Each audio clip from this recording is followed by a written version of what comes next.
नमस्कार दोस्तों, मैं सोनम जैन और आप सभी देख रहे हैं सोनम जैन की कहानियाँ। और आज की कहानी अनचाहा रिश्ता भाग 12। यदि आप सभी को मेरे द्वारा लिखी गई ये कहानी पसंद आए तो जल्दी से कर लीजिए चैनल को सब्सक्राइब और पास में जो बेल आइकन का बटन है उसे प्रेस जरूर कर दीजिएगा, क्योंकि उसी से मिलेंगी आप सभी को मेरी आने वाली हर कहानी की नोटिफिकेशन। कहानी पसंद आने पर वीडियो को लाइक जरूर कीजिएगा, क्योंकि जब आप करते हैं वीडियो को लाइक तो मुझे मिलती है कहानियाँ लिखने के लिए प्रेरणा। और हाँ, कहानी को अपनों के साथ शेयर करना बिल्कुल ना भूलें। तो चलिए बिना टाइम वेस्ट किए कहानी शुरू करते हैं। मारती जी गरिमा जी के कमरे की तरफ जा रही थी उनकी मेडिसिन लेने के लिए, और बाहर चंचल गरिमा जी से कहती, वैसे आंटी जी, गौरी बहुत अच्छी लड़की है, आपका कितना ख्याल रखती है और आपकी मेडिसिन का भी ध्यान रखती है।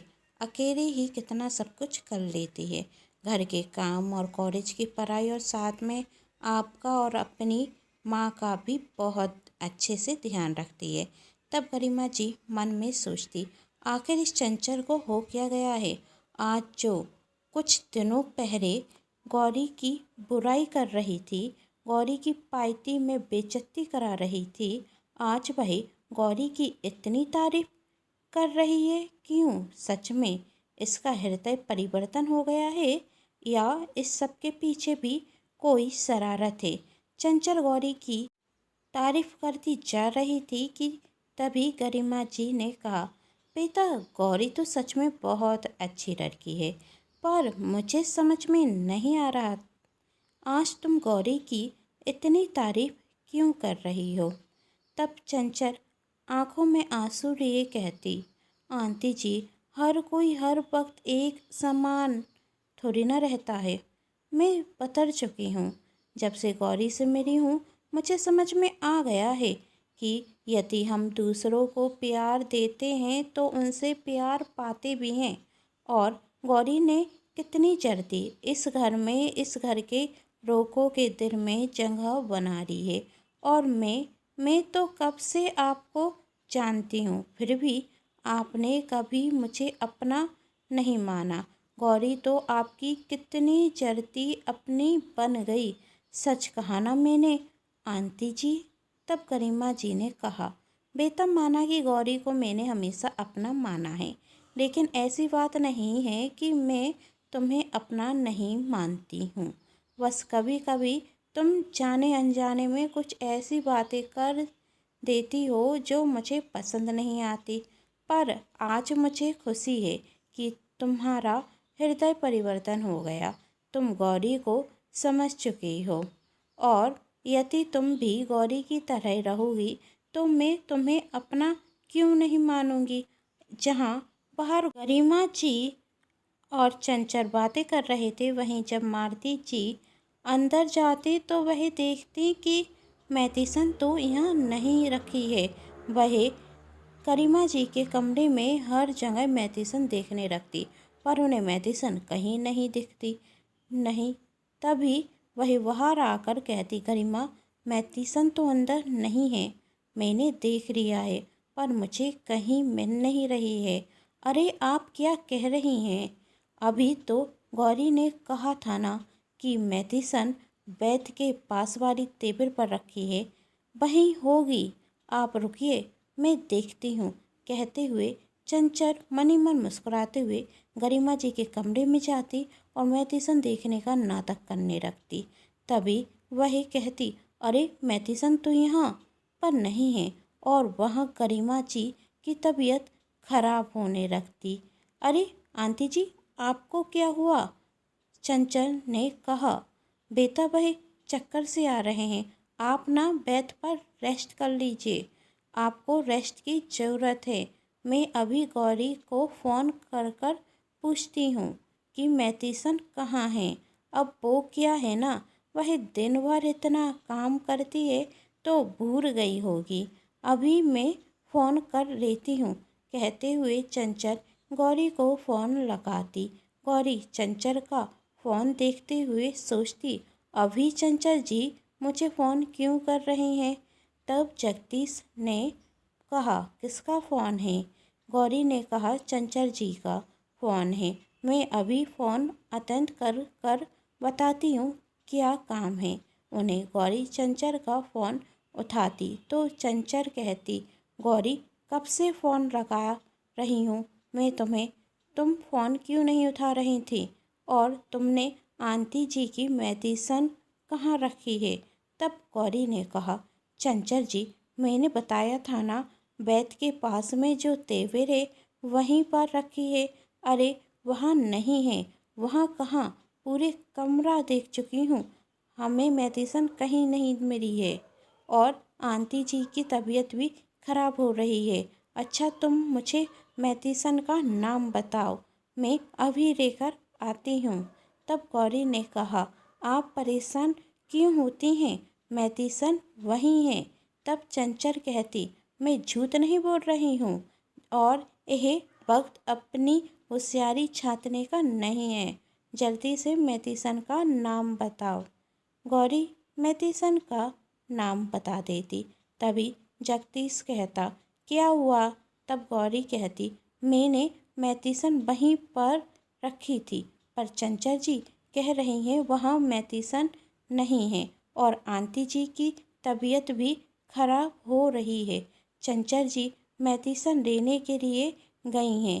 तब जगदीश कहता, तुम्हारा दिमाग कहाँ है?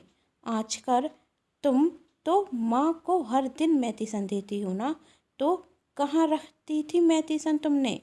जगदीश जी आप मेरा विश्वास कीजिए, मैं हमेशा मेडिसिन वहीं रखती हूँ जिससे आंटी जी को समय पर मेडिसिन मिलती रहे, पर मुझे नहीं पता कि मेडिसिन कहाँ गई। अच्छा तो कहाँ गई होगी मेडिसिन? जगदीश ने कहा और वह कार घुमाता और घर की ओर जाने लगता और वहाँ चंचल मेडिसिन लेकर आती और गरिमा जी को दे देती। जब तक जगदीश और गौरी भी घर पर आ जाते। जगदीश अपनी माँ की ऐसी हालत देख डॉक्टर को फ़ोन कर फौरन घर पर बुलाता। डॉक्टर जब घर आते तो कहते, अच्छा हुआ वह तो इन्हें मेडिसिन समय पर देती गई, वरना इनकी तबीयत और ज़्यादा खराब हो जाती और इन्हें अस्पताल में भर्ती करना पड़ता। मैंने आपसे कहा था ना कि इनकी मेडिसिन का अच्छे से ध्यान रखना। जगदीश आगे से ध्यान रखिएगा, वरना ऐसी लापरवाही महंगी पड़ सकती है। ठीक है डॉक्टर, जगदीश ने कहा, अब से मैं अपनी माँ का खुद ध्यान रखूँगा, किसी और के भरोसे नहीं बैठूँगा। गौरी की तरफ देखते हुए जगदीश कहता, थैंक यू डॉक्टर कि आप इतनी जल्दी समय निकाल कर आए। जगदीश कहते हुए डॉक्टर को बाहर तक छोड़ने के लिए जाता और जब अंदर आता तो गौरी पर गुस्सा होते हुए कहता, गौरी तुमसे छोटा सा काम भी नहीं हो सकता? आज तुम्हारी वजह से यदि मेरी माँ को कुछ हो जाता ना तो तुम्हें मैं छोड़ता नहीं। वहाँ चंचल मन मन मुस्कुरा रही थी और सोच रही थी, जगदीश बातों में समय बर्बाद मत करो, अब गौरी को घर से बाहर कर दो। आखिरकार मैंने इतना बड़ा रिस्क गौरी को इस घर से बाहर निकालने के लिए ही तो लिया है।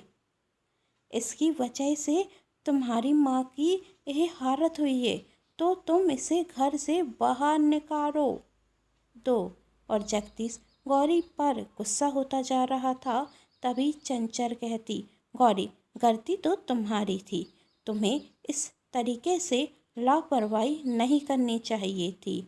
तुम्हारी इस लापरवाही की वजह से आंटी जी की यह हालत हो गई है, कहीं ज़्यादा सीरियस हो जाता तो। तब गौरी ने कहा, जगदीश जी मुझे माफ़ कर दीजिए, लेकिन मैं सच कह रही हूँ, मैं आंटी जी की मेडिसिन यहाँ पर ही रख कर गई थी जिससे उन्हें समय पर मिलती रहे, पर मुझे नहीं पता नहीं कि मेडिसिन कहाँ चली गई। शायद हो सकता है कि हवा चलने की वजह से बेड के नीचे या कहीं और चली गई हो। वाह गौरी क्या बहाना बना रही हो तुम, जगदीश ने कहा, कम से कम अब तो अपनी गलती मान जाओ। वैसे भी मैं किस लड़की से बहस कर रहा हूँ, जो कभी अपनी गलती मान ही नहीं सकती। और अब तुम यहाँ से जाओ। और हाँ, एक बात मेरी कान खोल कर सुन लो, आज के बाद तुम माँ के पास दिख भी गई तो अच्छा नहीं होगा। आज के बाद तुम माँ के पास दिख भी मत जाना, वरना मुझसे बुरा कोई नहीं होगा। ऐसा मत कहिए जगदीश जी, मैं आंटी जी को अपनी माँ समान मानती हूँ। उन्हें तकलीफ होती है तो मुझे भी तकलीफ होती है। मैंने ये सब कुछ जानबूझकर नहीं किया, अनजाने में हो गई है मुझसे गलती। तब जगदीश ने कहा, चाहे गलती अनजाने में हुई हो या जानबूझकर, लेकिन इसका नतीजा बहुत बुरा होता गौरी। और मेरी माँ के साथ कुछ गलत हो, यह मैं बर्दाश्त नहीं कर सकता। और तुम आज के बाद मेरी माँ के आसपास दिख भी मत जाना। गुस्सा तो इतना आ रहा है कि तुम्हें इस घर से निकाल दूँ, पर तुम्हें इस घर में रोकने का फैसला मेरी माँ का था और उनके फैसले के विरुद्ध मैं जाना नहीं चाहता। उफ, ये माँ बेटे का प्यार, फैसला, अब फैसला कहाँ से आ गया? इतना प्यार करते हो अपनी माँ से तो क्यों नहीं निकालते इस गौरी को घर से बाहर? इतनी मेहनत की और सब बेकार? नहीं, मैं अपनी मेहनत बेकार नहीं होने दूंगी, चंचल ने मन में कहा। आज तुम दोनों के रिश्ते में दरार आई है ना, इसे मैं एक बहुत बड़ी दीवार में बतर दूंगी। इतनी बड़ी दीवार खड़ी करूंगी कि कभी भी तुम दोनों एक साथ खड़े नहीं हो सकते। चंचल सोच रही थी, तभी जगदीश चिल्लाकर गौरी से कहता, अब जाओ यहाँ से, क्यों खड़ी हो? गौरी रोते हुए बाहर चली जाती। उसे बहुत बुरा लग रहा था कि उसकी वजह से गरिमा जी की यह हालत हुई है, जिसकी असली जिम्मेदार गौरी नहीं, चंचल थी। पर जगदीश तो उससे शुक्रिया कह रहा था कि उसकी वजह से आज उसकी माँ ठीक है। वही चंचल से कहता, चंचल अच्छा हुआ कि तुम घर पर थीं और सही वक्त माँ को मेडिसिन देती, वरना ना जाने क्या होता इसका अंजाम। चंचल, मैं तुम्हारा शुक्रिया कैसे करूं? तब चंचल ने कहा, जगदीश, हम दोस्त हैं और दोस्ती में कैसा धन्यवाद?